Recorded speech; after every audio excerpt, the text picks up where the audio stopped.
pity, maybe? Yeah, there's that. Pity, yeah, there is definitely pity. Definitely pity. Little disdain. Here we go. Back into it. Losers finals. Good hit confirm on that. Sagat has been subbed in. Yeah, there will be no more Hugo. I'm curious, actually. He's been talking about a Sagat. We haven't actually seen it in casuals or in national tournament yet. So I've caught it in casuals. It's a rare sighting, but every now and then. Exactly. But never in tournament. I've definitely not seen it in tournament. Save tag in. You think Sagat will do better than Hugo here? Possibly. I mean, we just don't know. See, there you go. I honestly don't. I haven't seen Sagat played particularly well yet, in my opinion, in this game. If you try to play him like Street Fighter 4 Sagat, you'll get lit up.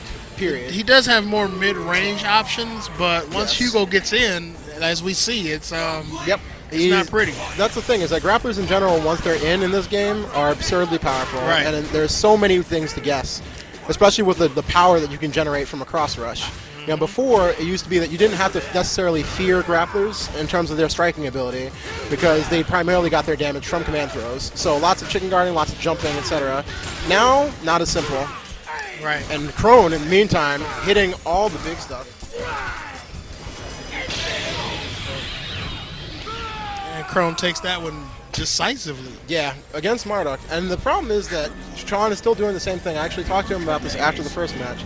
That if he guesses wrong on that EX SBD, on that Northern Lights suplex, it's not really an SBD, but it's because it's a half circle, but the EX Northern Lights, if you misguess on that and Hugo jumps, that's 60%, period. And it could be even worse, or I mean 60% maximum, I should say. It's at least 40% with no meter. Right. So it's a very risky thing to do. It's just what he's used to doing, and it's working. Right. So let me ask you this. Do you think that when people learn to and get a better understanding of how to maximize their damage, the timeouts will be a thing of the past? To an extent, I think that there's two things that are really in play there. I think that the gems are one issue, and I think that in addition to that, it is maximizing damage. I've only seen a couple of people that I feel are genuinely playing the game correctly, and that is using a lot of max cancel or a lot of switch cancels, etc., long juggles, extended combos, really maximizing the ability to get your characters in and out, like that type of thing.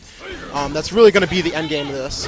Smart stuff by Krone there. He actually saw the fireball and on reaction tagged. That's a smart tactic. I do that myself because of the fact that eating a fireball is not really a big deal. Right. To get in a character safely. And right now, though, Hugo is on life support, eats the low short, probably crossed himself up on the rollout.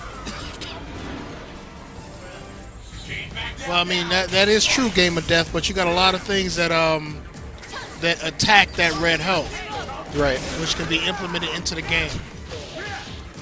Just a matter of how you put it all together. Yeah. To be honest, though, a lot of the reason for timeouts, too, is that grappler characters are so popular. Like, when you have a Hugo, a Marduk, a Zangief, all these characters with at least 1,000 health, it's just harder to kill them. So you have to deal with that aspect of it as well. And that's what makes Poison, and again, we're seeing it on display here, Poison can just do everything. She doesn't have the damage output of some of the better characters, in my opinion, but she can switch from rushdown to keep away so easily. Options. That still works, yeah. Scott with the disrespectful DP. Chuan with the reactions on the anti-air. Gets his fuzzy setup there. See, yeah, that's the whole point. Just wanted that save tag in for the additional pressure. Nice. Marduk on life support. Guesses with that EX SBD. Smart stuff from Krone on that drop kick.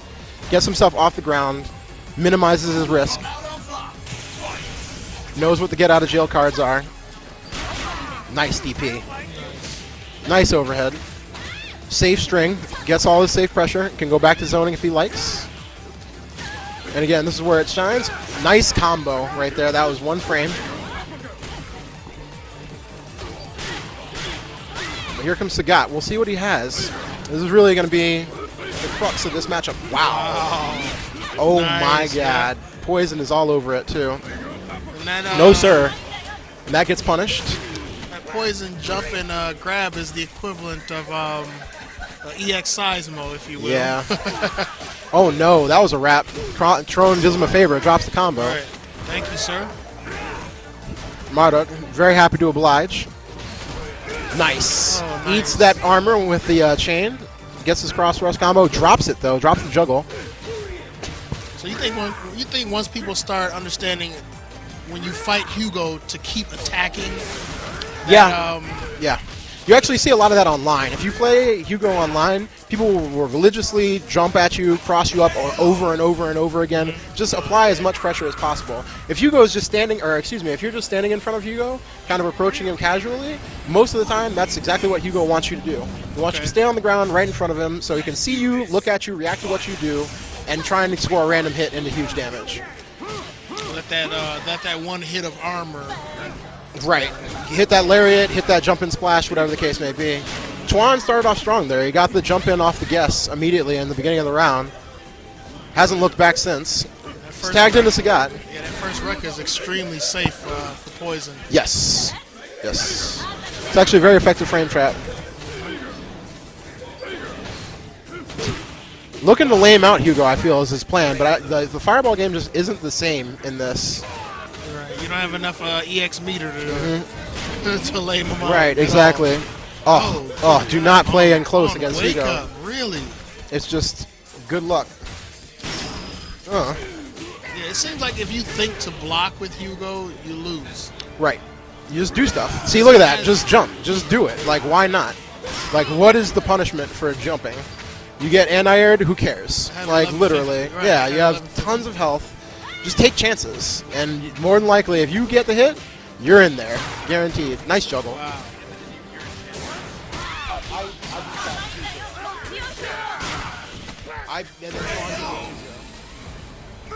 Ouch, and Krone takes that one. Yeah. Wow. Yeah, I don't know. I'm not sure how I feel about the switch to Sagat right now. I'm trying to evaluate as we play or as they play whether or not it's actually effective at all. And wow, just walks up and grabs. It's one of those things about respecting a player. Oh no, grabs the dash back, or the back dash rather. Perfect? Yeah, it's perfect. That's a wrap too. Wow. Done.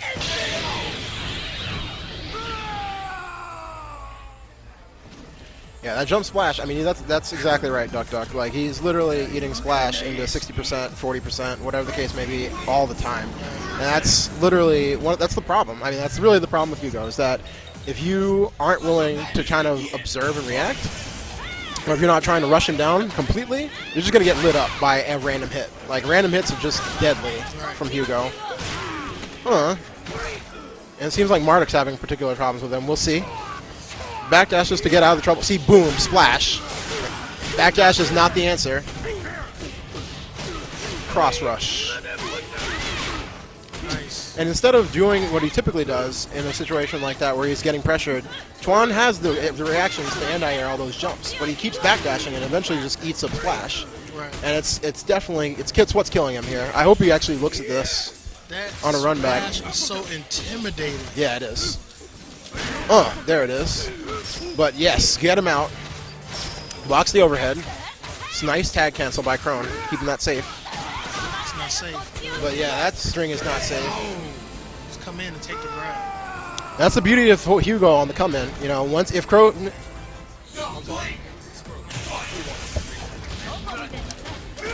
The beauty of having Hugo on your team is that when you do tag him in, it's guaranteed decent damage. Yep, exactly. So I have to get there with my team. Yes. Because it wins matches. I really wish he would do the clap to backbreaker combo there. He's been doing that all day. He's got the juggle. He might be because of the hard knockdown. I'm not sure. I'll have to ask him about that afterwards. But you can get more of the damage off of that splash. Ooh, that was so good. And a full jump-in combo. What a punish for that fireball. Good looking out. Oh, see, they're right here. He could have gotten that low short could have canceled the clap. And Tuan is going to have to make something happen. There you go. Gets an anti-air. Anticipates the roll back, but misses his combo. Oh, there it is. Tuan capitalizes on the mistake. And Krone's inability to get Hugo out. And lives to see another day. Does that go through? Oh, it is not. Anti-air DP. Oof. Oh, no. And he gets the cross out.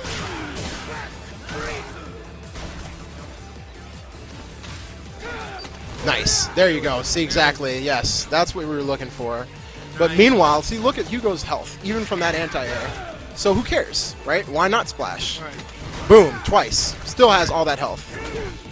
Goes for the instant overhead.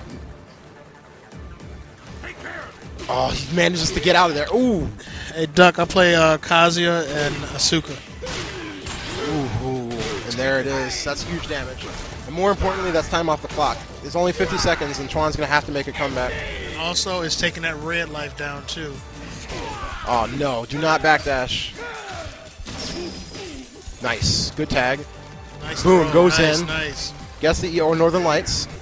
And really, all he has to do is avoid a splash. If he can avoid a splash, he might have a chance of winning this round. But that is not safe.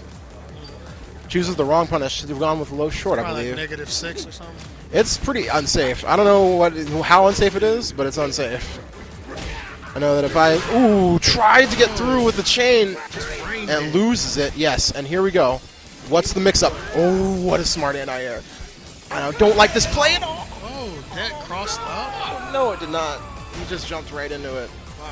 And I really wish that he tagged there, and I'm sure Chuan does too. But Wolfkrone moves to Grand Finals. Nice. He's going to run it back against Seth.